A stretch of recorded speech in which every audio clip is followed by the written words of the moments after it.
Achieving Science video. This video is going to look at the theory of evolution. Evolution. Darwin's theory of evolution is that he said that it was by natural selection. This is now known to be the most accepted theory today. Let's have a look over the history. Well, in history this has not always been the accepted theory.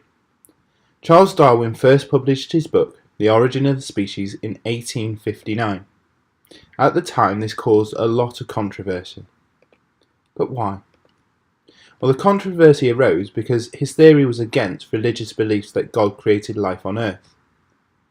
At the time there was no knowledge of DNA, no knowledge of chromosomes, mutations or genes at the time, and so Darwin was unable to explain why new and useful characteristics appeared or how characteristics were passed on through generations.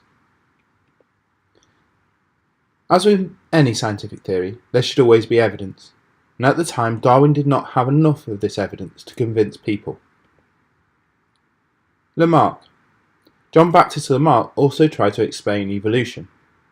His theory was one that said organisms acquired characteristics through their lifetime, and that these were then passed on. He believed that if a characteristic was used a lot, then it would become more developed over time.